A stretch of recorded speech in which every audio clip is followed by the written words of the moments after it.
নমস্কার, তনুর গল্প সম্ভারে আমি তনুশ্রী আপনাদের সবাইকে স্বাগত জানাই।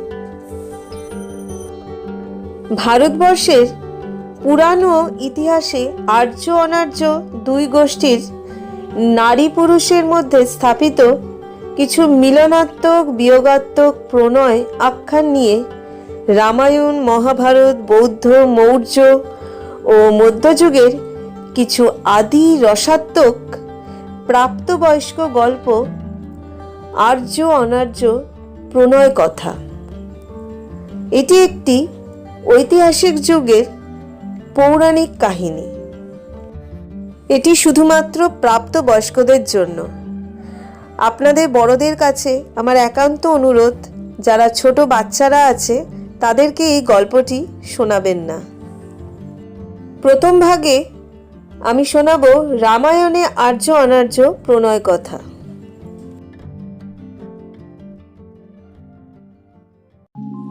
উন্মুক্ত ঘর্মাক্ত বক্ষ হতে স্বেদ বিন্দু অধিক শ্রমের ফলে গড়িয়ে পড়ছে। একটার পর একটা কুঠারাঘাত কাষ্ঠ উপর পতিত হচ্ছিল। সেই শব্দের সাথে সাথে চমকিত হচ্ছিল অদূরে দণ্ডায়মান এক অনার্যা নারী। সে কাষ্ঠ আঘাতের শব্দে চমকিত হবার সাথে সাথে যে কাষ্ঠ উপর কুঠারাঘাত করছিল, সেই সুঠাম সুন্দর যৌবন সম্পন্ন দেহের পুরুষকে দেখে কামোদ্দীপ্ত হয়ে প্রবল কামাতুর চোখে সেই পুরুষকে অবলোকন করছিল। এই পুরুষ দেহ তার চাই। সে তার দেহ যৌবন দিয়ে এই পুরুষের দেহ ভোগ করবে, তাকে কামনা করে সে। পূর্বে এমন সুন্দর পুরুষ সে দেখেনি। তার রাজ্যে সব অনার্য অতিকায় বলশালী পুরুষ বাস করে, কিন্তু এই পুরুষ কোমলে কঠিনের সমন্বয়ে অতি সুপুরুষ দেহের অধিকারী। আর কি মায়াময় তার চক্ষু দুটি, যেন স্নেহে প্রীতিতে সদা আর্দ্র। সেই অনার্যা নারী সেই পুরুষের প্রতি আকৃষ্ট হয়ে তার দিকে যাবার জন্যে পা বাড়াতে তার পায়ে কি যেন দংশন করল। অল্প ব্যথিত হয়ে সেই অনার্যা নারী চক্ষু অবনত করে দেখল একটি শ্বেত খরগোশ তার পদযুগল লেহনে ব্যস্ত। সেই অনার্যা নারীর আর সেই সুপুরুষ পুরুষের সামনে যাওয়া হলো না। সে সেই খরগোশের কর্ণ চেপে ধরে তাকে কিছু দূরে নির্জনে নিয়ে গিয়ে ক্রোধ সহকারে বলল, মারিচ মামা, তোমাকে কতবার বলেছি আমাকে অনুসরণ করবে না, আমাকে আমার মতো বিহার করতে দাও। সেই শ্বেত খরগোশের তখন রূপ পরিবর্তিত হয়ে এক অতিকায় গঠনের অনার্য পুরুষে পরিণত হয়ে সে মনুষ্য কণ্ঠে বলল, মহারাজ দশাননের আদেশ আছে, তোমাকে যত্রতত্র বিহার করতে দেয়া যাবে না শূর্পণখা। পরপুরুষের প্রতি তোমার এইরূপ আগ্রহ উচিত না, জানো ওকে? লঙ্কাপতি দশাননের একমাত্র ভগিনী শূর্পণখা আহ্লাদিত কণ্ঠে বলল, সেই পরিচয় জানতেই তো তার নিকট যাচ্ছিলাম, তার পূর্বেই তুমি বাধা দিলে।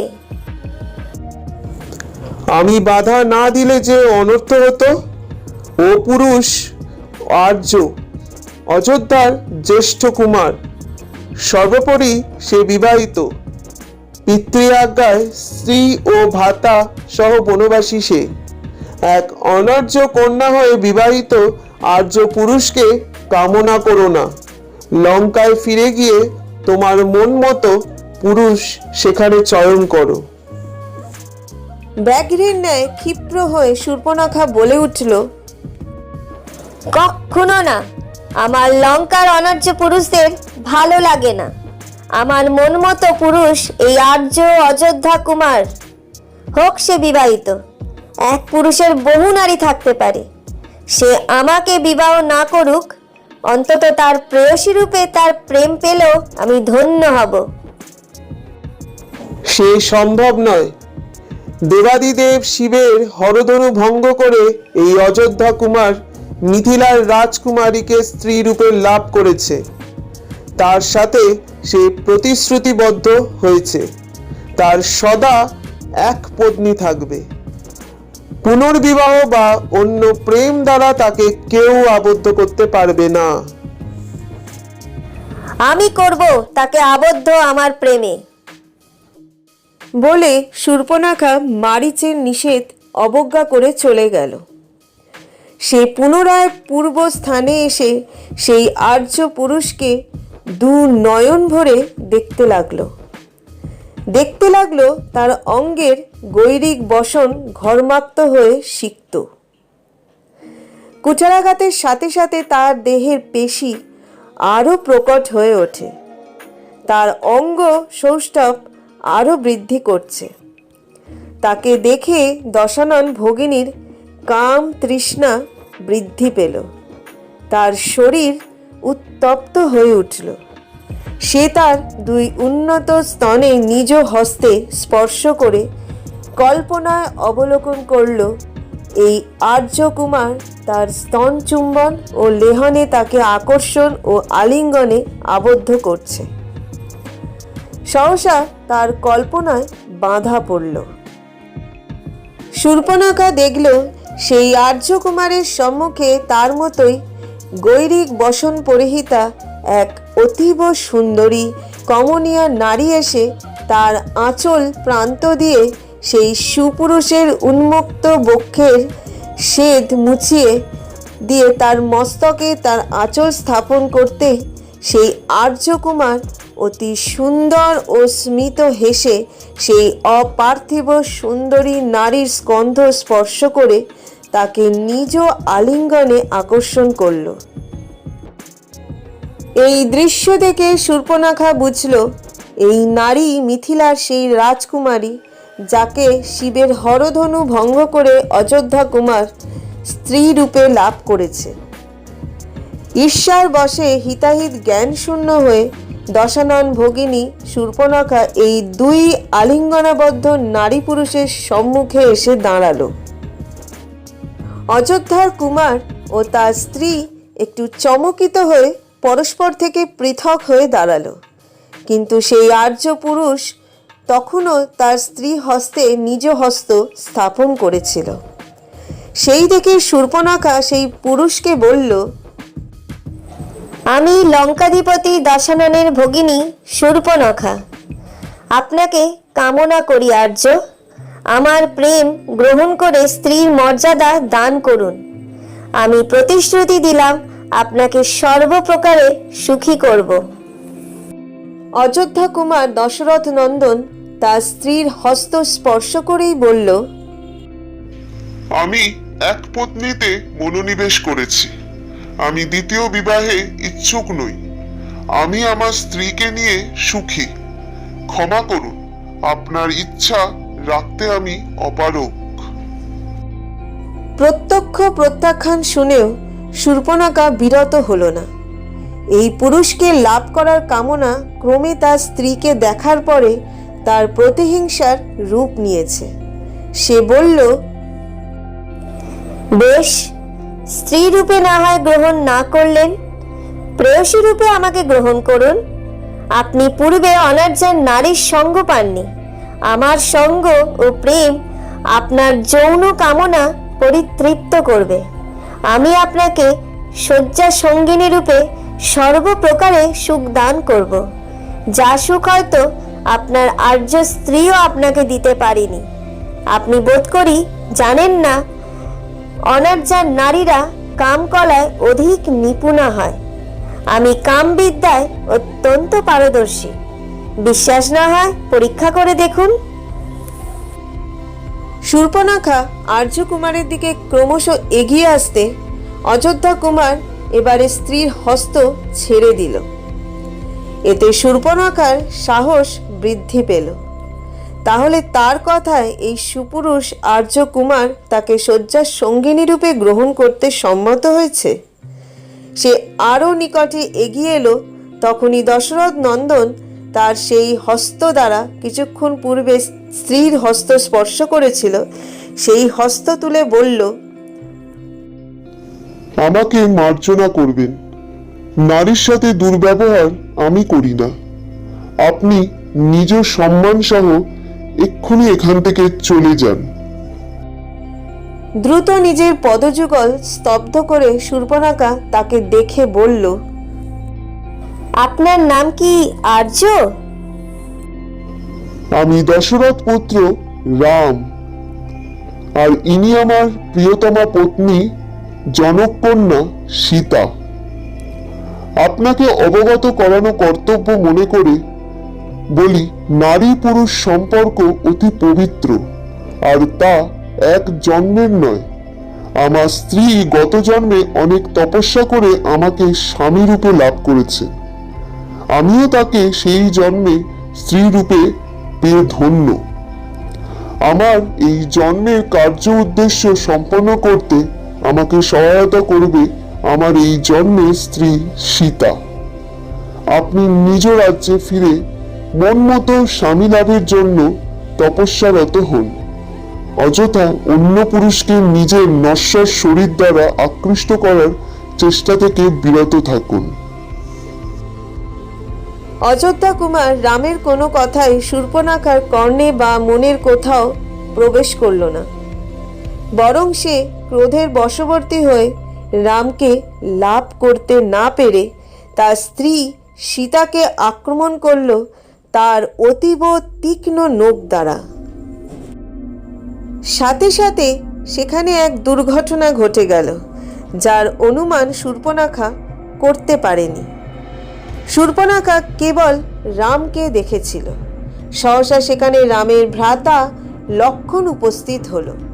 সে তার ভাতৃজায়াকে এক অনার্যা নারী দ্বারা আক্রান্ত হতে দেখে তার ধনুকে বাণ সংযোজন করে শূর্পণখার দিকে লক্ষ্য করল। মুহূর্তের বিলম্বে এই অনার্যা নারীর নাসিকা তার মুখমণ্ডল থেকে ছেদ হয়ে ভূমিতে পড়ল। শূর্পণখার যন্ত্রণায় চিৎকার করে উঠে তার মুখে হাত দিয়ে ভূমিতে বসে পড়ল। অদূরে এক বৃক্ষের আড়াল হতে এই মর্মান্তিক দৃশ্য দেখে শূর্পণখার মামা মারীচ সাথে সাথে এক পক্ষীর রূপ ধারণ করে দ্রুত বেগে লঙ্কার দিকে উড়ে গেল। মায়াবিদ্যায় যে কোনো রূপ ধারণ করা মারীচ জানে, যখন এই সংবাদ লঙ্কাপতি দশানন পাবে, তখন সে লঙ্কা কাণ্ড ঘটাবে।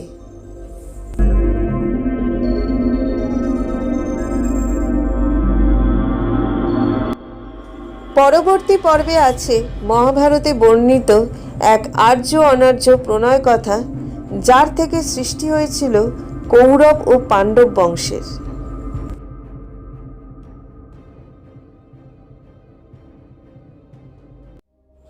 ধনুকের ছিলায় একের পর এক স্বর স্থাপন করে সেই স্বর গঙ্গাবক্ষে ক্ষেপণ করছিল এক উজ্জ্বল বর্ণের আর্য কুমার। একটার পর একটা স্বর সে তার ধনুক দ্বারা উৎক্ষেপণ করে বহমান গঙ্গার জলের দিকে দৃষ্টিপাত করে অস্ফুটে উচ্চারণ করছিল। মাতা, আপনি ব্যথিত হলেন কি? আমি কিন্তু জানি আপনার এই পুত্রের স্বর একমাত্র আপনি বহন করতে সক্ষম। আপনাকে আমার এই স্বর বিদ্ধ করবে না। আমি কিন্তু আপনার স্বর দ্বারা আক্রান্ত হয়েছি আর্যপুত্র। সহসা সেই উজ্জ্বল কান্তি কিশোর গঙ্গা বক্ষের দিকে তাকিয়ে দেখল এক নৌকাবাহী অনার্য ধীবর জাতির কন্যা তাকে উদ্দেশ্য করে কথাগুলো বলল। সেই কিশোর অবনত মস্তকে সেই ধীবর কন্যাকে বলল, আমি ক্ষমা প্রার্থী যদি আমার স্বর দ্বারা আপনি আক্রান্ত হন। আমি তোমার নিক্ষিপ্ত স্বর নয়, প্রণয় স্বর দ্বারা আক্রান্ত কুমার। বেশ বিস্মিত হয়ে সেই আর্যকুমার সেই অনার্যা ধীবর কন্যাকে বলল, প্রণয়সর, হ্যাঁ আর্যপুত্র, সেই প্রণয়স্বর আমার উপর নিক্ষেপ করেছে তোমার পিতা হস্তিনাপুর নরেশ শান্তনু। কুমার দেবব্রত, একমাত্র তুমিই পারো আমাকে রক্ষা করতে। হস্তিনাপুরের ভাবী যুবরাজ গঙ্গাপুত্র দেবব্রত সেই কন্যাটির পরিচয় জানতে চাইলে সে জানালো তার নাম মৎস্যগন্ধা। সে এক অনার্য ধীবর কন্যা। এক প্রাতঃকালে হস্তিনাপুর মহারাজ শান্তনুকে নৌ পারাপার করার সময় দুজনেই দুজনের প্রতি প্রণয় আসক্ত হয়ে পড়ে। সেই কন্যা গঙ্গাপুত্র দেবব্রতকে বলল, এখনো তোমার পিতার সঙ্গে আমি বিবাহ সূত্রে আবদ্ধ হইনি। তুমি আমার নিকট তাই এক কিশোর মাত্র। তুমি বয়স তুলনায় যথেষ্ট পরিণত, তাই তোমার নিকট নিজের মনোভাব প্রকাশ করতে আপত্তি নেই। আমার বরাবর বয়স্ক পুরুষ পছন্দ। আমি বয়স্ক পুরুষ দেখলেই আকৃষ্ট হই। তাদের পরিণত শরীর ও মন আমার ভালো লাগে। তাই অল্প বয়সে ঋষি পরাশরের প্রতি আকৃষ্ট হই। তিনিও আমার শরীর কামনা করেছিলেন। সেদিন এই গঙ্গা বক্ষে নৌ পারাপারের সময় ঋষি পরাশর দ্বারা রচিত কুয়াশা জালে নিজের লজ্জা আবরণ করে তার প্রণয়টাকে সাড়া দিয়ে তার সাথে সঙ্গম করি, যার ফলস্বরূপ আমার এক পুত্র জন্ম নেয়, যার নাম ব্যাস। সে তার পিতার নিকট বেদ অভ্যেস করছে। প্রকৃতি আবার আমার হৃদয়ে প্রণয় বাণ ডেকেছে। এবারে তোমার পিতা আমাকে স্ত্রী রূপে চান, কিন্তু তিনি আমাকে বিবাহে সম্মত হতে দ্বিধাবোধ করছেন, কারণ তুমি। আমি তো পিতাকে বিবাহে বাধা দেবার কেউ নই। ধীবর কন্যা মৎস্যগন্ধা শান্তনুপুত্র দেবব্রতকে অকপটে বলল, কারণ আমি অনার্য জাতির। তোমার পিতার ঔরসে আমার পুত্র সন্তান হলে তারা তোমার গৌরবময় আর্য বংশে অবহেলিত হবে। প্রজারাও অনার্য মাতার পুত্রকে রাজপুত্র মানতে অস্বীকৃত হবে। আমার পিতা তাই আমার এই বিবাহ নিয়ে চিন্তিত। এই অসম বিবাহে আমার অসম্মান হতে পারে এই আশঙ্কা করে তিনি তোমার পিতার সাথে আমার বিবাহের একটি শর্ত রেখেছেন। কি শর্ত? সুকুমার কিশোর দেবব্রত জানতে চাইলে মৎস্যগন্ধা তাকে জানালো, আমার পিতা চান ভবিষ্যতে আমার পুত্র হস্তিনাপুর সিংহাসনের অধিকারী হোক, যা বাস্তবে সম্ভব নয়, কারণ তুমি মহারাজ শান্তনুর জ্যেষ্ঠ পুত্র আর আর্য তুমি। তোমার মাতা স্বর্গের দেবী গঙ্গা, আমি সামান্য এক অনার্য কন্যা। আমার পুত্র তোমার ন্যায় সেই সম্মান পাবে কি করে? সম্মান পাবে মাতা। আমি যখন আপনাকে মাতা রূপে স্বীকার করেছি, সমগ্র হস্তিনাপুর একদিন আপনার পুত্রকে রাজা রূপে স্বীকার করবে। আমি অনার্য আর্য মিলন সাধনের জন্য রাজ সিংহাসন ত্যাগ করলাম। পিতার বিবাহ পরবর্তী জীবন আমার জন্য বাধাপ্রাপ্ত হবে না, এই প্রতিশ্রুতি আপনাকে দিলাম। আপনি নিশ্চিন্ত থাকুন মাতা। ধীবর কন্যা মৎস্যগন্ধা এই দীপ্তিমান আর্য কিশোর দেবব্রতকে মুগ্ধ নয়নে দেখে বলল, তোমার মাতা আমার অন্নদাত্রী। গঙ্গাবক্ষে নৌকা পারাপার করে আমার আর আমার পরিবারের জীবিকা নির্বাহ হয়। আমি তাকে সম্মান করি। আজ হতে তুমিও আমার নিকট তার সমান সম্মানীয় আর্যপুত্র দেবব্রত। প্রার্থনা করি ভবিষ্যতে আমার পুত্ররাও যেন তোমার সমান তেজস্বী ও ত্যাগী হয়। মৎস্যগন্ধা যখন দেবব্রত নিকট হতে বিদায় নিল, তাকে দেখতে দেখতে গঙ্গাপুত্র দেবব্রত অস্ফুটে উচ্চারণ করল, তাই যেন সত্য হয় মাতা সত্যবতী।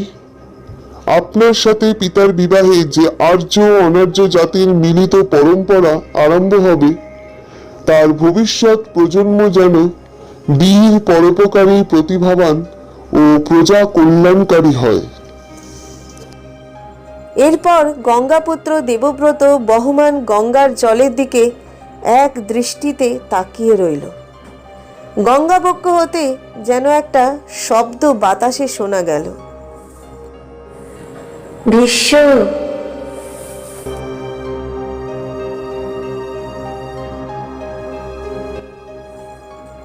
আর্য অনার্য প্রণয় কথার পরের পর্বে থাকছে বৌদ্ধ যুগের এক অনন্য প্রণয় কাহিনী।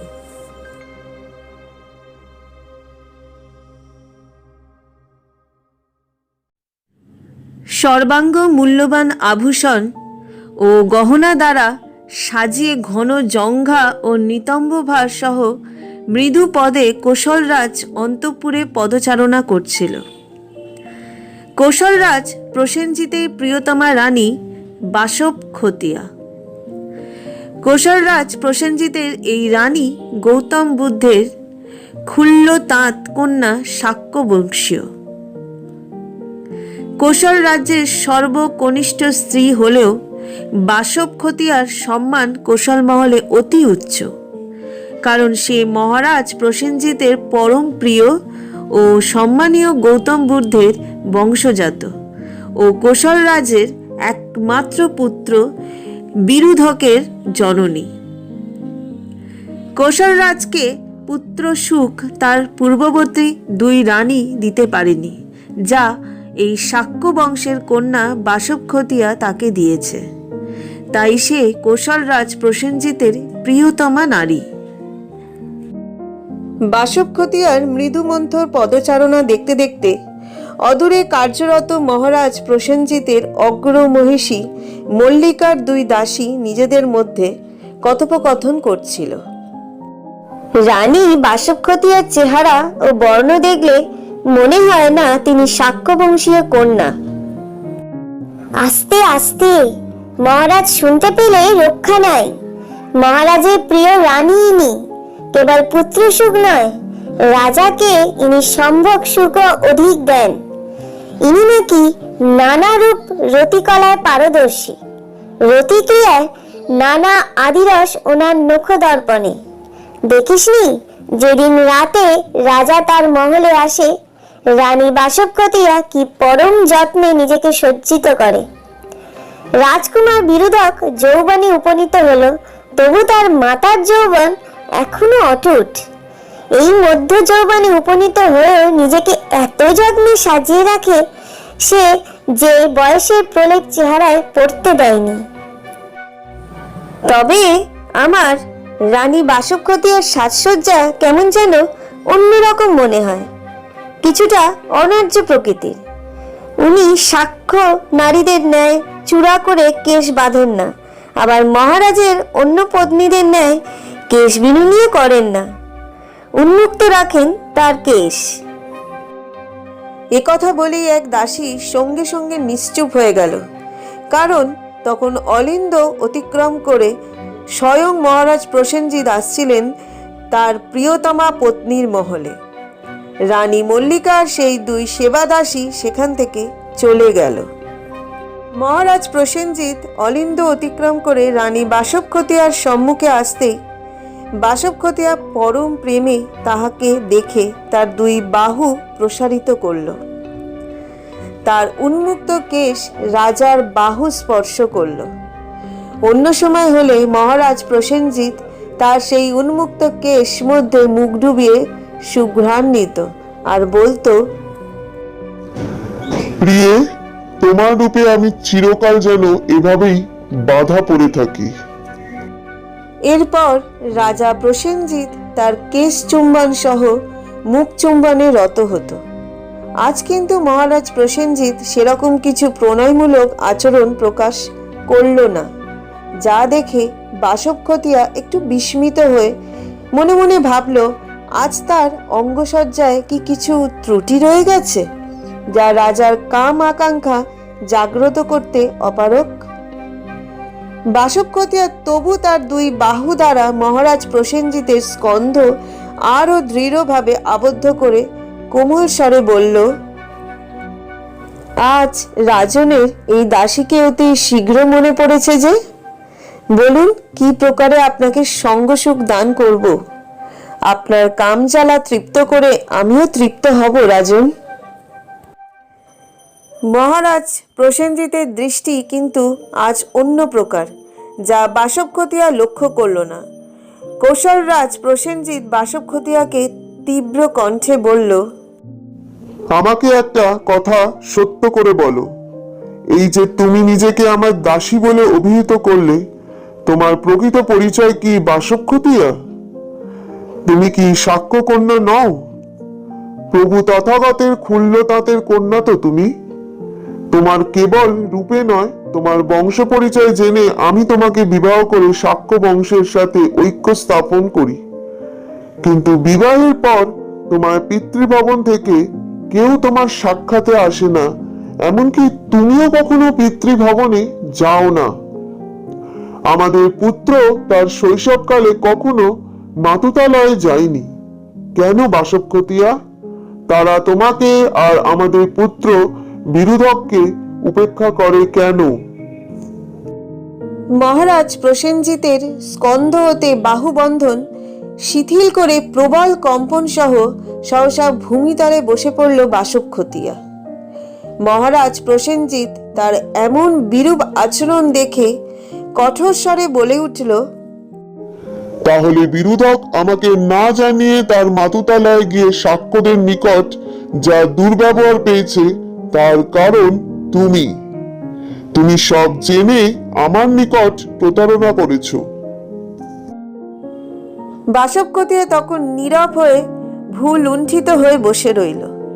সে বুঝে গেছে ভুল ধরা পড়ে গেছে। তার রূপ কাম রস দ্বারা আর সে কৌশল রাজের প্রণয় লাভ করতে পারবে না। সেই ভুল কি হয়েছে জানার পর কৌশলরাজ প্রসেনজিৎ তার প্রিয়তমা পত্নী বাসবক্ষতিয়াকে পুত্র সহ ত্যাগ করল। বাসবক্ষতিয়ার প্রকৃত পরিচয় হলো সে এক দাসী কন্যা। শাক্যবংশীয় গৌতম বুদ্ধের খুল্ল তাঁত মহানাম তার পিতা, কিন্তু পিতার অবৈধ সন্তান সে। কৌশলরাজ প্রসেনজিৎ যখন শাক্য বংশের সাথে সুসম্পর্ক স্থাপনের জন্য শাক্য রাজকন্যাকে বিবাহের প্রস্তাব কপিলাবস্তুতে প্রেরণ করে, তখন শাক্যরাজ মহানাম নিজের এই অবৈধ অনার্য দাসী কন্যার সাথে প্রসেনজিতের বিবাহ দেন। উদ্দেশ্য কৌশলরাজকে অপমানিত করে তার বংশকে অসম্মান করা। সেই সত্য প্রকাশিত হয় যখন কুমার বিরুধক তার মাতা পিতাকে না জানিয়ে তার মাতুতালয়ে যায়। সেখানে সকলে তার প্রকৃত পরিচয় জানে, তাই কোনো সাক্ষ্যগণ তাকে যথাযথ সম্মান প্রদর্শন করে না। এমনকি আড়ালে তাকে অনার্য মাতার পুত্র বলে বিদ্রূপ করে। এমন অপমান সহ্য করতে না পেরে কৌশল কুমার বিরুধক তার পিতামহের থেকে তার মাতার প্রকৃত পরিচয় জানতে শাক্য রাজভবনে প্রবেশকালে দেখে কিছু পূর্বে সে যেই স্থান দিয়ে গমন করেছিল সেই স্থান দাসীরা দুগ্ধ দিয়ে ধৌত করছে আর বলছে, একটু আগে রাজা মহানামের দাসী কন্যার পুত্র এখান দিয়ে গেছে। অনার্য জাতির স্পর্শে এই স্থান অপবিত্র হয়েছে। ভালো করে দুগ্ধ দিয়ে ধৌত করে এই স্থান পবিত্র করো। বিরুধক আর নিজ অপমান সহ্য করতে পারেনি। সেই কৌশলে ফিরে তার পিতাকে সব সত্য জানাতে তার পিতা যখন তার প্রতি সহিষ্ণুতা ভাব না দেখিয়ে তাকেই তার মাতা সহ ত্যাগ করল, তখন কুমার বিরুধক বিস্মিত হলো এই ভেবে, যারা একসময় দুই রাজ্যের সুসম্পর্ক স্থাপনে উদ্যোগী হয়ে পরস্পরের সাথে প্রণয় আবদ্ধ হয়ে বিবাহ বন্ধনে আবদ্ধ হয়েছিল, শুধু আর্য অনার্য জাতিভেদের কারণে সেই প্রণয় ঘৃণায় পর্যবসিত হলো। বিরুধকও প্রতিজ্ঞা করল যে এই ঘৃণা সহ তার পিতা তাকে তার মাতাকে ত্যাগ করেছে, সেই ঘৃণার বহ্নিতে সে শাক্য বংশ জ্বালিয়ে দেবে। তার পদগমনের সেই স্থান শাক্যগণ দুগ্ধ দিয়ে ধৌত করেছে, সেই স্থানে সে শাক্যগণের রক্ত দ্বারা ধৌত করবে। কিছু শাক্যগণ মুখে তৃণ নিয়ে বিরুধকের নিকট ক্ষমা প্রার্থনা সহ প্রাণ ভিক্ষা করে জানায় তারা তার অধীনে তৃণ সমান হয়ে থাকবে। বিরুধক তাদের বলে, তোমাদের ভিক্ষু বুদ্ধের ন্যায় তোমাদের প্রাণ ভিক্ষা দিলাম। এবার থেকে তোমরা শাক্য বংশের গৌরব নয়, তৃণ শাক্য পরিচয়ে কপিলাবস্তুতে বাস করবে, আমার অধীনে, যাকে অনার্য বলে অপমান করেছিলে তোমরা। বিরুধকের অত্যাচার সহ্য করতে না পেরে গৌতম বুদ্ধের খুল্ল তাঁত মহানাম আত্মহত্যা করে। কৌশলরাজ প্রসেনজিৎ যখন তার পুত্রের অপকীর্তি সম্বন্ধে অবগত হয়, তার পুত্রকে দমন করতে সেনা প্রয়োগ করে। তার দ্বারা প্রেরিত সেনা এক দুঃসংবাদ সাথে নিয়ে কৌশল মহলে ফিরে আসে। বিরুধক শাক্যমহল দখল করে সেখানেই বাস করছিল, কিন্তু এক অগ্নিকাণ্ডে শাক্যরাজ প্রাসাদ পুড়ে গিয়ে বিরুধকের আগুনে পুড়ে মৃত্যু হয়। যে প্রতিশোধের অগ্নিতে জ্বলে এমন পদক্ষেপ নিয়ে এতগুলো নিষ্পাপ প্রাণ নিল, তার নিজের জীবনের পরিণতি সেই অগ্নিতে সমাপ্ত হলো। রানী বাসবক্ষতিয়া যখন পুত্রের মৃত্যু সংবাদ পেল, তখন তার মনে পড়ল একজনকে, যে সর্বদা অহিংসার বাণী প্রচার করে। বাসবক্ষতিয়া অনার্য হয়ে আর্য রাজাকে বিবাহ করেছিল, তাও স্বেচ্ছায় নয়, তার পিতার ইচ্ছায়। এই যদি তার অপরাধ হয়, তাহলে তার দ্বিতীয় অপরাধ ছিল তার পুত্রকে অহিংস মন্ত্র শিক্ষা না দেওয়া, যার শাস্তি নিজের একমাত্র পুত্রকে হারিয়ে জীবনের অন্তিম ক্ষণ অবধি ভোগ করবে এই অনার্য মাতা তার আর্য স্বামীর মহলে বাস করে।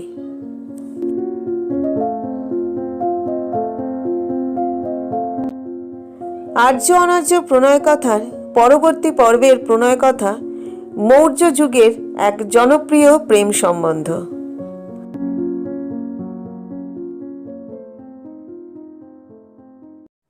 যেইখানে সুদূর গ্রিসের মেসিডোনিয়ার সেনাপতি কন্যা হেলেনার সাথে মগধ তথা ভারত শ্রেষ্ঠ নৃপতি চন্দ্রগুপ্ত মৌর্যের বিবাহ সম্পন্ন হল, পাশ্চাত্য কন্যা হেলেনার ভিন্ন রূপ দেখে মগধ তথা পাটলিপুত্রবাসী চমৎকৃত হল মহারাজ চন্দ্রগুপ্ত মৌর্যের অগ্রমহিষী তথা প্রাক্তন মগধরাজ ধননন্দের কন্যা দুর্ধারাও। তার মনে হলো এমন পাশ্চাত্য রূপকে তার স্বামী কিভাবে গ্রহণ করবে। চন্দ্রগুপ্ত দাসী মুরার পুত্র হলেও তার পিতা আর্য গোষ্ঠীভুক্ত ছিল, সেই সূত্রে সে আর্য, তাই তার দ্বারা পাটলিপুত্রের প্রতিষ্ঠিত মৌর্য বংশকে এদেশের আর্য সমাজ স্বীকৃতি দান করেছে। সেনাপতি সেলুকাস কন্যা হেলেনা বিদেশী, তখনও ভারতবর্ষে বিদেশ থেকে আগত ভিনদেশীদের অনার্য আখ্যা দেওয়ার হতো। সেই সূত্রে হেলেনা অনার্যভুক্ত হয়। হেলেনা ভিনদেশী ও ভিনরূপীয়, যাকে চন্দ্রগুপ্ত মৌর্য বিবাহ করে স্ত্রীর মর্যাদা দিল। চন্দ্রগুপ্তের অগ্রমহিষীর মনে পড়ে গেল তার সাথে তার স্বামীর মিলন রাত্রির কিছু স্মৃতি। যেমন একবার সম্ভোগকালে চন্দ্রগুপ্ত দুর্ধারাকে গভীর আলিঙ্গনে আবদ্ধ অবস্থায় তার নাভিদেশ স্পর্শ করে বলেছিল, তুমি তন্নি হবার চেষ্টা করো না প্রিয়ে, তোমার এই পরিপুষ্ট জঙ্ঘা আর স্তনদ্বয় আমার কাম অধিক উদ্রেক করে। দুর্ধারা বিবাহ পরে তার স্বামীর দ্বিতীয় স্ত্রীর বিবাহ শয্যা প্রস্তুত করতে করতে ভেবেছিল গ্রীসের রাজা আলেকজান্ডারের এই সেনাপতি সেলুকাসের কন্যা হেলেনার ক্ষীণ ও দীর্ঘ উচ্চতা সম্পন্ন শরীর মহারাজের কাম আকর্ষণ বর্ধক হবে কি? অবশ্য হেলেনার গাত্রবর্ণ উজ্জ্বল গৌর, যেন সোনার আভা, আর তার চোখের মণি হালকা নীল বর্ণের, যেন সমুদ্র বইছে সেই চোখে। এটুকু অবশ্য রানী দুর্ধারার দৃষ্টি এড়ায়নি। সে নিজের সাথে তুলনা করল মনে মনে। সেই উজ্জ্বল শ্যামাঙ্গী আর তার কাজল ঘেরা ঘন কালো চোখের মণি, যা দেখে মহারাজ চন্দ্রগুপ্ত তার হৃদয় হারিয়েছিল, সেটা তিনি পরে বহুবার দুর্ধারার নিকট স্বীকার করেছেন, যা শুনে দুর্ধারার যৌবনোচ্ছল মন আরও পুলকিত হয়ে উঠেছে। তার স্বামীর দ্বিতীয় বিবাহে মগধ রানী দুর্ধারার মনে কষ্ট বা বিরূপতা স্থান পায়নি। রাজপরিবারের রাজারা রাজনৈতিক প্রয়োজনে বহু বিবাহ করে। এই প্রথার সাথে দুর্ধারা পরিচিত।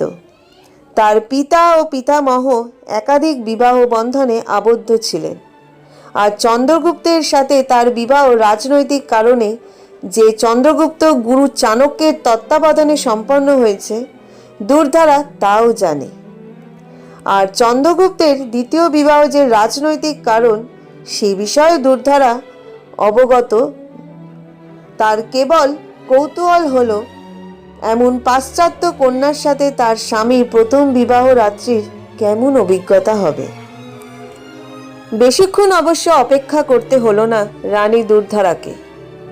বিবাহ সমাপ্তে ফুলশয্যার রাত্রি শেষে পরের দিন দ্বীপ্রহরে সে নববিবাহিতা চন্দ্রগুপ্ত পত্নী হেলেনার থেকে জানতে চাইল বিবাহ পরবর্তী প্রথম রাত্রি কেমন ছিল। হেলেনা বিবাহ পূর্বে ভালো মতো তার স্বামীর মাতৃভাষা মাগধী রপ্ত করে ফেলেছে, তাই তার সাথে মগধ মহলে কারোর কথোপকথন সময় ভাষাগত ব্যবধান আর নেই। হেলেনা একটু সলাজ হেসে রানী দুর্ধারার কানে কানে বলল, তোমার স্বামী আমাকে বলেছেন আমি যেন কখনো স্থূলকায় না হই। আমার পাশ্চাত্য সৌন্দর্য ওনাকে মোহিত করেছে। বিশেষত আমার ক্ষীণ তটি ওনার মিলনকালে কামনা আরো বৃদ্ধি করেছে। আরো শুনবে, উনি বলেছেন এই দেশে নারীর উচ্চতা অধিক নয়, তাই দণ্ডায়মান অবস্থায় স্বামী যখন স্ত্রীকে আলিঙ্গন করে অথবা তার মুখ চুম্বন করে, তখন তাকে মস্তক অবনত করতে হয়। কিন্তু আমার উচ্চতা অধিক, তাই আমার ক্ষেত্রে এই নিয়মে ব্যতিক্রম ঘটায় ওনাকে আমার সম্মুখে নতমস্তক হতে হয়নি। এতেও তোমার স্বামী কাল রাত্রে বড় প্রীতি ও তৃপ্তি অনুভব করেছেন। চন্দ্রগুপ্তের প্রিয় নারী দুর্ধারা দেখছিল তখন পাশ্চাত্য রূপের অধিকারী হেলেনার নীল চোখে আনন্দের স্রোত খেলা করছে। বিবাহের প্রথম রাত্রে নিজের পাশ্চাত্য সৌন্দর্য দিয়ে সে যে তার স্বামীকে তৃপ্ত করতে সক্ষম হয়েছে, তার দৃপ্ত ভঙ্গিমায় তা প্রমাণিত। রানী দুর্ধারা তখন শুষ্ক হেসে হেলেনাকে বলল, তোমার সৌন্দর্য বিজয়ী হলো তাহলে? না, বলে প্রতিবাদী স্বরে হেলেনা বলল, তোমার স্বামী কালকে আমাকে বলেছেন আমার পাশ্চাত্য রূপ তার কাছে নতুন, তাই তার অন্যরকম ভালো লাগার বোধ হচ্ছে। কিন্তু তিনি একথাও স্বীকার করেছেন তার দৃষ্টিতে শ্রেষ্ঠ নারী হলো তুমি। তোমার সৌন্দর্য তাকে সর্বদা আকৃষ্ট করে।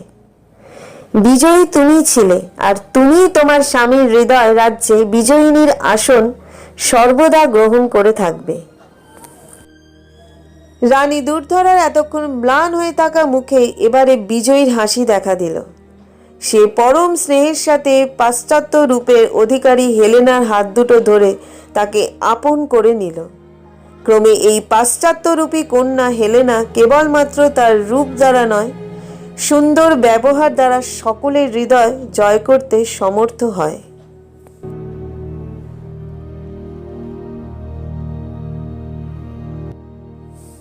আর্য অনার্য প্রণয় কথার পরবর্তী প্রণয় কথা মধ্যযুগের উত্তর পূর্ব ভারতের আসাম রাজ্যের এক লৌকিক প্রেম কাহিনী।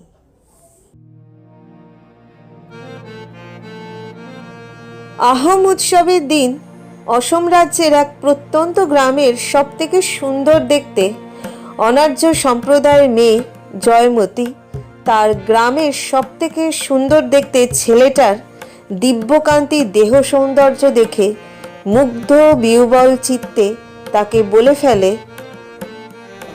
তুমি রাজার মতো দেখতে, দেখো তুমি একদিন রাজা হবে।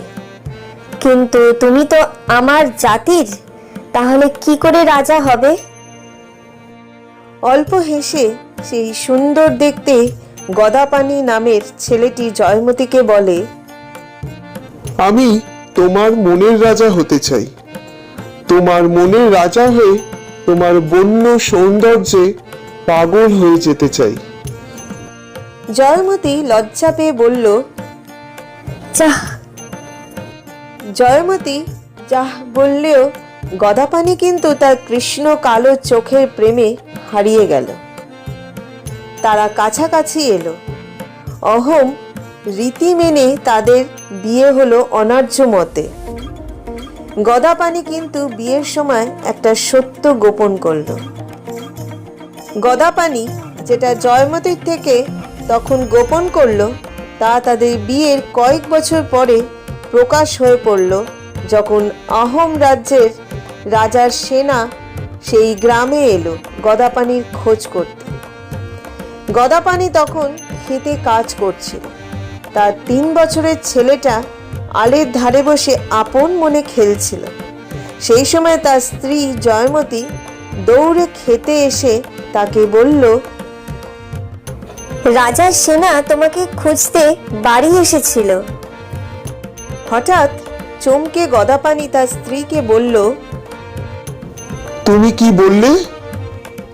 বললাম তুমি খেতে আছো, তারা আসছে তোমার সাথে দেখা করতে। কি জানি, আমার তো মনে হয় ওরা তোমাকে রাজা করবার জন্যই নিয়ে যেতে এসেছে। যা সুন্দর চেহারা তোমার, বলেছিলাম না তুমি রাজা হবে। কিন্তু তুমি কি করে রাজা হবে? তুমি যে আমার মতোই অনার্য জাতির। জয়মতী কথাটা ভুল বলেনি। আর গদাপানি যে জয়মতীকে জানায়নি সেটা হলো গদাপানি অনার্য নয়, সে আর্য। তাই সে রূপবান আর সে রাজার সন্তান। আহোম রাজ্য যা অধুনা অসম রাজ্য, সেখানে রাজ পরিবারের এক প্রথা ছিল। আহোম রাজ্যের আর্য রাজা বংশ পরম্পরা অনুযায়ী নির্বাচিত হতো না। দৈহিক সৌন্দর্য দেখে সেখানে রাজা নির্বাচন করা হতো। গদাপানির বাবাও তার মতো দেখতে সুন্দর ছিল, তাই রাজ্যবাসী তাকে রাজা নির্বাচন করে আহোম রাজসিংহাসনে বসায়। কিন্তু শুধু সুন্দর হলে কি হবে? গদাপানির বাবা রাজকার্য বা অস্ত্রচালনা কিছুই জানতো না। তাই তার রাজসভার এক চালাক মন্ত্রী যে একটু সুন্দর দেখতে, সে তাকে সিংহাসনচ্যুত করে নিজে রাজা হয়ে বসে। গদাপানির বাবা প্রাণ ভয় পালিয়ে এই গ্রামে চলে আসে। এখানকার অনার্য জাতির মেয়েকে বিবাহ করে। এখানেই তার একমাত্র পুত্র সন্তান গদাপানি জন্মায় ও বড় হয়। সেই থেকে গদাপানির বাবা অনার্য পরিচয়ে সাধারণভাবে এই গ্রামে থাকত।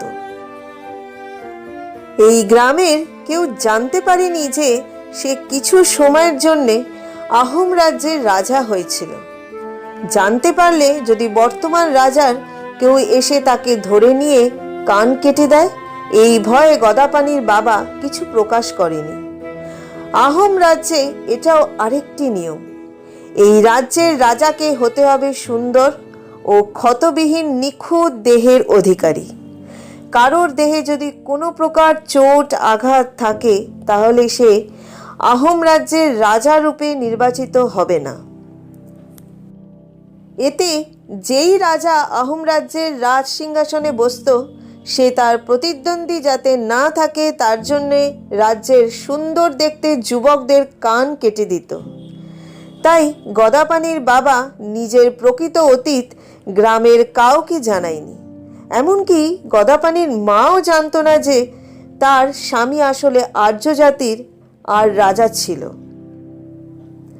গদাপানির মা তার শিশুকালেই মারা যায়। গদাপানি কিছুটা বড় হতে তার বাবা তাকে সব সত্য জানিয়েছিল আর সেই সত্য গোপন করতেও পরামর্শ দিয়েছিল। কিন্তু অতীত লুকিয়ে থাকলো না। গদাপাণির বাবা বেঁচে না থাকলেও তার রাজা হিসেবে নাম আহোম রাজসভার নথিপত্রে আছে, যাকে অসমীয়া ভাষায় বুরঞ্জি বলা হয়। সেই বুরঞ্জি থেকেই গদাপাণির বাবার সম্বন্ধে আর তার ছেলের সম্বন্ধে জানতে পারল আহোম রাজসভার কিছু পণ্ডিতগণ। আহোম রাজ্যে এখন প্রবল অরাজকতা চলছে। যেই মন্ত্রী গদাপাণির বাবাকে সরিয়ে নিজে রাজা হয়ে বসেছিল, সে মারা গেলে তার নাবালক পুত্র রাজ সিংহাসনে বসে। সে দেখতে মোটামুটি সুন্দর হলেও রাজকার্য সামলাতে পারে না। তার হয়ে তার যেই মন্ত্রী রাজকার্য দেখাশোনা করে, সে যেমন সৎ তেমন অত্যাচারী। বর্তমান নাবালক রাজা তার হাতের পুতুল মাত্র। পুরো আহোম রাজ্য আসলে এই মন্ত্রীর দখলে। সে তার নাবালিকা কন্যার সাথে এই নাবালক রাজার বিয়ে দিয়ে একাধারে তার শ্বশুর হয়ে আহোম রাজসভায় তার অধিকার আরও জাঁকিয়ে বসেছে। রাজ্যবাসী তার অত্যাচারে অতিষ্ঠ হয়ে উঠে নতুন রাজা চাইছে। আহোম রাজমহলে কিছু পণ্ডিতগণও তাই চাইছে। তাই তারা পুরনো নথিপত্র বুরঞ্জি খুলে যখন আগের আর্য রাজার ছেলে গদাপাণির নাম পেল, তার খোঁজ করতে শুরু করে দিল। কিন্তু তাদের এই পরিকল্পনা গুপ্তচর মারফত জানতে পেরে তার আগেই সেই ধূর্ত ও অত্যাচারী মন্ত্রী সেনা পাঠিয়ে দিল গদাপাণি গ্রামের তার কান কাটার নির্দেশ দিয়ে। একবার গদাপাণির দেহে খুঁত হয়ে গেলে সে আর রাজা হতে পারবে না। গদাপাণি আহোম রাজ্য থেকে দূরে থাকলেও তার বাবা মৃত্যুর আগে তাকে সব জানিয়ে সতর্ক করে গেছিল আর বলে গেছিল রাজার সেনা তার খোঁজ করতে এলেই সে যেন পালিয়ে যায়। এখন তার স্ত্রীর মুখে রাজার সেনা আসার কথা শুনে গদাপাণি শুষ্ক হেসে জয়মতীকে বলল, তুমি ঠিক বলতে, রাজা হতে পারতাম আমি। আর এখন রাজার ছেলে বলে আমাকে এই গ্রাম থেকে চলে যেতে হবে। জয়মতী, আমি তোমাকে বিয়ের আগে যেটা জানাইনি তা হলো আমি তোমার মতো অনার্য নই, আমি আর্য। আমার বাবা রাজা ছিল। প্রথমে জয়মতী তার স্বামীর কথা কিছু বুঝতে পারল না। তখন গদাপাণি তাকে সব পূর্ব কথা জানিয়ে বলল, আমি চললাম, তুমিও ছেলেকে নিয়ে আমার সাথে চলো। জয়মতী কিন্তু তার স্বামীর সাথে যেতে রাজি হলো না। সে বলল, সবাই একসাথে চলে গেলে সেনারা বুঝতে পেরে যাবে যে আমরা পালিয়ে গেছি, আর তারা আমাদের ঠিক অনুসরণ করে ধরে ফেলবে। তুমি যাও, আমি ছেলেকে নিয়ে এখানেই থাকবো। সেনাদের কি বলতে হবে আমি জানি। গদাপাণি করুণ চোখে তার ছেলে আর স্ত্রীকে দেখে ক্ষেত থেকে চলে গেল। জয়মতী মুখে তার স্বামীকে ভরসা দিলেও সেনাদের কিন্তু সামলাতে পারল না। সে মুখে যতই সেনাদের বলুক তার স্বামী ক্ষেত থেকে কোথায় গেছে জানে না, তাকে সেনারা ধরে বেঁধে তার 5 বছরের ছেলেসহ আহোম রাজমহলে সেই মন্ত্রীর সামনে নিয়ে এলো। সেই মন্ত্রী আদেশ দিল, জয়মতী যতক্ষণ না জানাবে তার স্বামী কোথায়, তাকে জল খেতে দেয়া হবে না। দিনে একবার মাত্র খাবার দেয়া হবে, তার প্রাণটা বাঁচিয়ে রাখার জন্যে। ছেলে শুদ্ধ জয়মতীকে কারাগারে 2টি আলাদা কক্ষে বন্দি করা হলো। ছেলেকে জল শুদ্ধ খাবার খেতে দিলেও জয়মতী জল ছাড়া খাবার পেল। তার শরীর ধীরে ধীরে নিস্তেজ অবশ হয়ে আসতে লাগলো জল না পেয়ে। কিন্তু তবু সে জানালো না তার স্বামী গদাপাণি কোথায় আছে। গদাপাণি এদিকে নাগা পর্বত পেরিয়ে অনার্য নাগা জাতিদের গ্রামে কিছুদিন অবস্থান করে তার প্রকৃত পরিচয় জানিয়ে তাদের সাহায্য চাইল। সে ততদিনে সংবাদ পেয়েছে রাজার সেনারা তার স্ত্রী পুত্রকে বন্দি করে রেখেছে। গদাপাণি স্থির করল যে সে যে করেই হোক তাদের উদ্ধার করবে। গোপনে ছদ্মবেশে ৩-৪ জন নাগা যুবকের সাথে গদাপাণি আহোম রাজমহলে এলো। তার দুর্ভাগ্য, যেদিন সে আহোম রাজমহলে এলো সেদিনই তার স্ত্রী জয়মতী জলের অভাবে প্রচণ্ড তৃষ্ণায় প্রাণ ত্যাগ করল। তার মৃতদেহ কারাগার থেকে বের করে প্রকাশ্য রাস্তায় ফেলে রাখা হলো। নাগা যুবকদের সাথে এসে গদাপাণি যখন তার স্ত্রীর মৃতদেহ রাস্তায় এমন অবহেলায় পড়ে থাকতে দেখল, তখন সে আর নিজেকে সামলাতে পারল না। আহোম সেনারা জয়মতীর মৃতদেহের পাশে দাঁড়িয়ে থাকাতে গদাপাণি স্ত্রীর মৃতদেহের কাছে যেতে পর্যন্ত পেল না। আর তার প্রকৃত পরিচয় যাতে প্রকাশ না হয়ে যায়, তাই নাগা যুবকরা যারা তার সাথে এসেছিল তারা তাকে শোক বিহ্বল অবস্থায় সেই স্থান থেকে নিয়ে গেল। গদাপাণি সেই নাগা যুবকদের সাথে নাগা পর্বতে আবার ফিরে এলো। আর সে তার স্ত্রী জয়মতীর জন্যে কাঁদেনি। সে প্রতিজ্ঞা করল আহোম রাজা তার মন্ত্রী সহ বর্তমান রাজপরিবারকে সে উচ্ছেদ করবে। নাগাদের অধিপতিকেও সে বলল, জয়মতী আমাকে বলতো তুমি রাজা হবে, আমি এবারে ওর ইচ্ছাই পূর্ণ করব। আমি আহোম রাজ সিংহাসনে বসবো, রাজা হবার লোভে নয়, জয়মতীর ইচ্ছা পূরণ করতে। আমাকে আপনারা সাহায্য করুন। অনার্য নাগা অধিপতি আর্য গদাপাণিকে সহায়তা করতে সম্মত হলো। আগামী 1 বছরে গদাপাণি যেন সম্পূর্ণ বদলে গেল। সে খেতে লাঙল হাতে কাজ করত, তা ছেড়ে হাতে তলোয়ার তীর ধনুক তুলে নিল। নাগারা তাকে অস্ত্র চালনা শেখালো। সেই অস্ত্রবিদ্যা নিপুণভাবে শিখে গদাপাণি কয়েকজন নাগা যুবকদের সাথে আহোম রাজ্যে এসে গোপনে সেই পণ্ডিতদের সাথে সাক্ষাৎ করে তার নিজের পরিচয় জানালো। আর অপেক্ষা করতে হয়নি গদাপাণিকে। ধীরে ধীরে আহোম রাজ্যের সেনারাও তার অধীন হলো, কারণ ততদিনে সেই মন্ত্রীর অত্যাচার চরমে উঠেছে। রাজা তো ক্রীড়ানক মাত্র। নাগা যুবকদের সাথে আহোম সেনারা মিলিত হয়ে বিদ্রোহ করল। রাজা সিংহাসনচ্যুত হলো, আর সে নিহত হলো নাগা জাতির এক অনার্য নারী দ্বারা।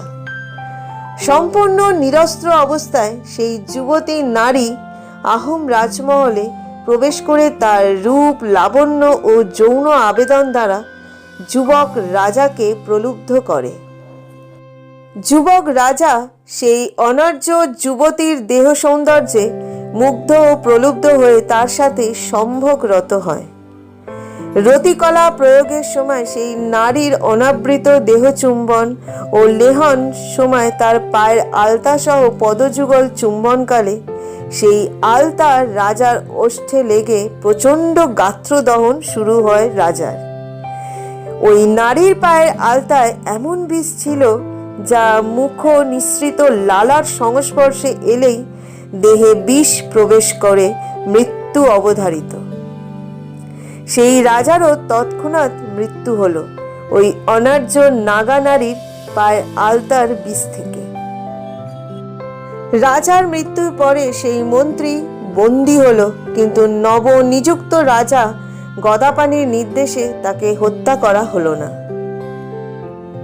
রাজ সিংহাসনে বসে রাজা গদাপাণি সেই মন্ত্রীকেও শাস্তি দিল কারাগারের সেই কক্ষে তাকে বন্দী করা হবে, যেই কক্ষে জয়মতীকে এই মন্ত্রী বন্দী রেখেছিল। এই মন্ত্রীকে দিনে 1 বার খেতে দেওয়া হবে, কিন্তু জল খেতে দেওয়া হবে না। মন্ত্রী কেঁদে ফেলল। সেই সময় গদাপাণির নাবালক পুত্র কারাগার থেকে মুক্ত হয়ে রাজসভায় এসে সিংহাসনে বসা তার পিতাকে দেখে বলল, এমন কঠিন শাস্তি দিও না পিতা। মাকে দেখেছি জল না পেয়ে কি কষ্ট পেয়েছে। পুত্রের কথা শুনে গদাপাণি হু হু করে কেঁদে ফেলল।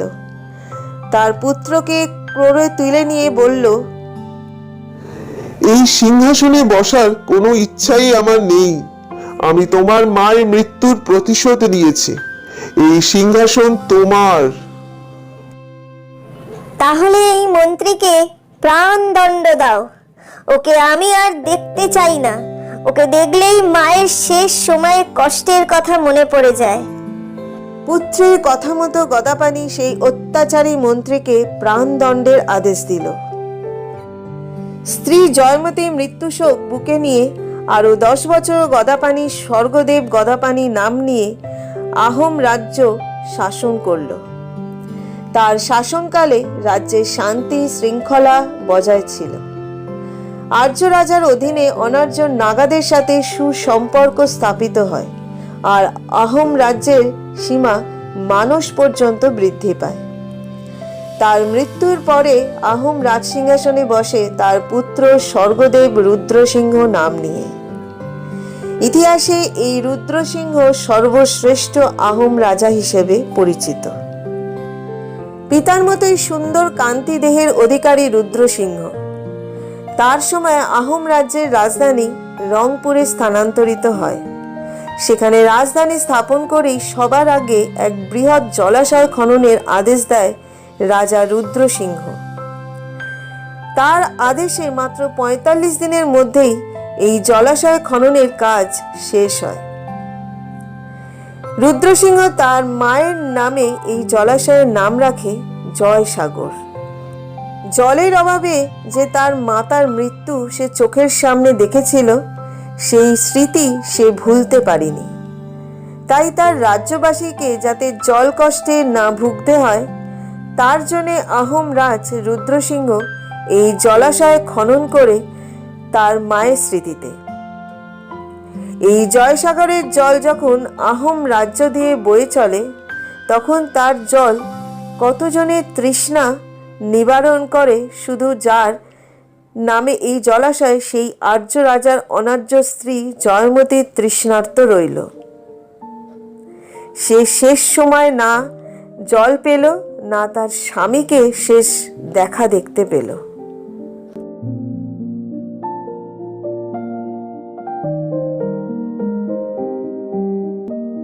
এই ছিল আমার আজকের নিবেদন। ভারতবর্ষে পুরাণ ও ইতিহাসে আর্য অনার্য দুই গোষ্ঠীর প্রণয় কথা। এই আর্য অনার্য প্রণয় কথা শুনতে আপনাদের কেমন লাগলো তা আপনারা কমেন্ট করে জানাবেন। যদি ভালো লাগে তাহলে আপনাদের প্রিয়জনের সাথে শেয়ার করবেন। আরো নতুন নতুন গল্প শুনতে হলে যারা এখনো পর্যন্ত আমার চ্যানেলটাকে সাবস্ক্রাইব করেননি, তারা দয়া করে আমার চ্যানেলটাকে সাবস্ক্রাইব করে দেবেন এবং পাশে থাকা বেল আইকনটি প্রেস করে দেবেন, যাতে আমার চ্যানেলের সমস্ত ভিডিও নোটিফিকেশন আপনাদের কাছে পৌঁছয়। তাহলে আজকের মতো বিদায় নিচ্ছি। আবার আসবো নতুন কোনো গল্প নিয়ে। সবাই ভালো থাকবেন, সুস্থ থাকবেন।